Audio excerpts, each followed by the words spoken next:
আজি অসমৰ বিধানসভাৰ ইতিহাসৰ এটা অত্যন্ত গুৰুত্বপূৰ্ণ মহত্বপূৰ্ণ দিন। আমি প্ৰথমবাৰৰ কাৰণে মোৰ এমএলএ জীৱনৰ প্ৰথমবাৰৰ কাৰণে এটা এডজৰ্নমেণ্ট মোচন সভাস্থগিত প্ৰস্তাৱ প্ৰথমবাৰৰ কাৰণে গৃহীত হৈছে আৰু তাৰ ওপৰত আলোচনা হৈছে।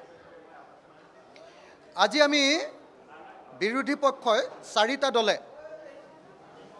স্পষ্ট ৰূপত জুবিন গাৰ্গৰ মৃত্যুৰ পৰা তদন্তলৈকে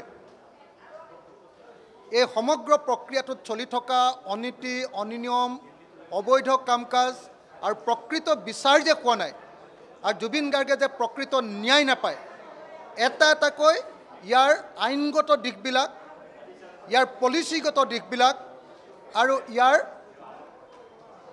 যিবিলাক মানে প্ৰেক্টিকেল দিশবিলাক এই আটাইবিলাক দিশ আমি আঙুলিয়াই দেখুৱালোঁ।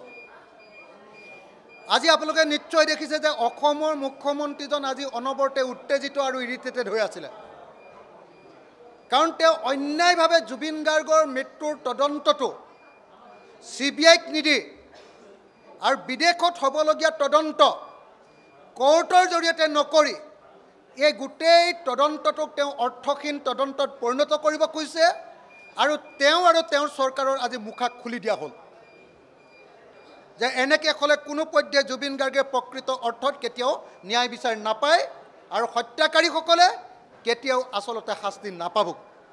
আজি আপোনালোকে দেখিছিলে আজি মুখ্যমন্ত্ৰীয়ে আমাৰ দাবী অনুসৰি BNS আৰু BNSS 2023 এটা দফা গাবৰ কাৰণে এটা দফা পাঠ কৰি দিবৰ কাৰণে আজি মুখ্যমন্ত্ৰীক আমি বাধ্য কৰিছোঁ। আজি আমি মুখ্যমন্ত্ৰীক বাধ্য কৰিছোঁ যে জুবিন গাৰ্গৰ মৃত্যুৰ পাছত জুবিন গাৰ্গক অনতি বিলম্বে ভাৰত ৰত্ন প্ৰদান কৰিব লাগে। এই প্ৰস্তাৱ ভাৰত ৰত্ন প্ৰদান কৰিব লাগে বুলি প্ৰস্তাৱ আজি বিধানসভাত মই উত্থাপন কৰিলোঁ। মুখ্যমন্ত্ৰীয়ে সেই প্ৰস্তাৱ গ্ৰহণ কৰিলে আৰু মুখ্যমন্ত্ৰীয়ে ক'লে যে 126জন বিধায়কৰ হৈ আমি এইটো সমৰ্থন কৰিছোঁ আৰু বিধানসভাৰ অধ্যক্ষ ডাঙৰীয়াক অনুৰোধ জনাইছে যে বিধানসভাৰ তৰফৰ পৰা জুবিন গাৰ্গক ভাৰত ৰত্ন দিবৰ কাৰণে এটা সমূহীয়া প্ৰস্তাৱ ভাৰত চৰকাৰৰ ওপৰলৈ পঠিওৱা হওক। এই প্ৰস্তাৱো আজি গৃহীত হৈছে। গতিকে আজিৰ দিনটো একেটা সময়তে মই বাৰম্বাৰ কৈছিলোঁ যে বিজেপি চৰকাৰখনে জুবিন গাৰ্গক হত্যা কৰিলে। বিজেপি চৰকাৰখনে জুবিন গাৰ্গক হত্যা কৰাই নহয়, বিজেপিৰ মুখ্যমন্ত্ৰীয়ে তেওঁক বাৰম্বাৰ আদৰ্শগতভাৱে তেওঁক হত্যা কৰি আছে আৰু যিবিলাকে হত্যা কৰিছে যি ইনষ্ট্ৰুমেণ্টেল যি হাথিয়াৰ সেই মানুহবিলাকক গ্ৰেপ্তাৰ নকৰিবৰ কাৰণে বিজেপি চৰকাৰখনে ব্যৱস্থা লৈছে। আৰু এটাকৈ সেইকাৰণে দাবী জনাইছিলোঁ যে পবিত্ৰ মাৰ্গেৰিটা গ্ৰেপ্তাৰ হ'বনে নহ'ব। মই দাবী জনাইছিলোঁ যে শ্যামকানু মহন্তৰ পত্নী ডাইৰেক্টৰ হয় তেওঁক গ্ৰেপ্তাৰ হ'বনে নহ'ব। মই দাবী জনাইছিলোঁ যে ৰিণিকী ভূঞা শৰ্মা তেওঁক তদন্তৰ আওতালৈ অনা হ'বনে নহ'ব। মই দাবী জনাইছিলোঁ ইয়াতখনৰ কেপ্টেইনক তদন্তৰ আওতালৈ আনিব লাগিব। প্ৰত্যেকটো কথা আজি লিপিবদ্ধ কৰোৱা হৈছে আৰু চৰকাৰক বাধ্য কৰোৱা হৈছে প্ৰত্যেকটো কথাৰ ওপৰত উত্তৰ দিবলৈ। কিন্তু দুৰ্ভাগ্যবশতঃ সদায় মিছা কথা কোৱাৰ নিচিনাকৈ আজি মুখ্যমন্ত্ৰীয়ে মিছা কথা কৈছে। BNSS 112 নম্বৰ ধাৰাটোক তেওঁ বিপথে পৰিচালিত কৰিবলৈ চেষ্টা কৰিছিলে, কিন্তু মই উচিত প্ৰত্যুত্তৰ দিছোঁ।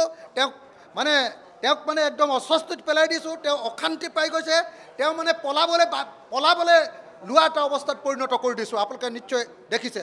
সাধাৰণতে মুখ্যমন্ত্ৰীয়ে 2 ঘণ্টা ভাষণ দিয়ে, কাকো ক'বলৈ নিদিয়ে, তেওঁ নিজৰ কথাবিলাক কৈ থাকে, সদায় বা লয়।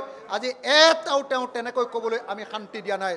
তেওঁ যে অন্যায় কৰিছে জুবিন গাৰ্গৰ প্ৰতি সেইটো আজি প্ৰমাণিত কৰিছোঁ আৰু মুখ্যমন্ত্ৰীক আমি একদম অস্বস্তিত পেলাই তেওঁক ঘাম উলিয়াই দিবৰ কাৰণে বাধ্য কৰিছোঁ। মই আনকি আপোনালোকে নিশ্চয় দেখিছে আপোনালোকে আজি মুখ্যমন্ত্ৰী কেনেকুৱা অস্থিৰ হৈ আছিলে।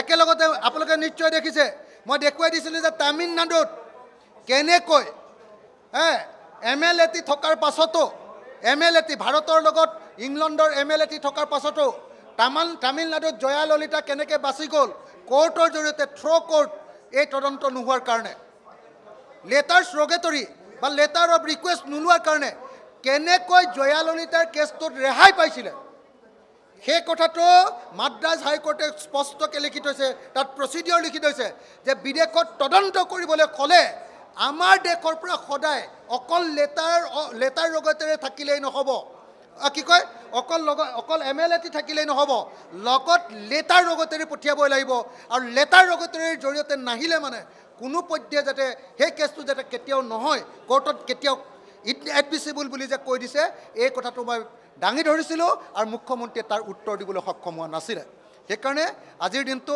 জুবিন গাৰ্গৰ ন্যায়ৰ ক্ষেত্ৰত এটা মাইলৰ খুঁটি আৰু এনেকৈ আলোচনা কৰিবলৈ সুযোগ লাভ কৰাৰ কাৰণে মই ধন্যবাদ জনাইছোঁ ধন্যবাদ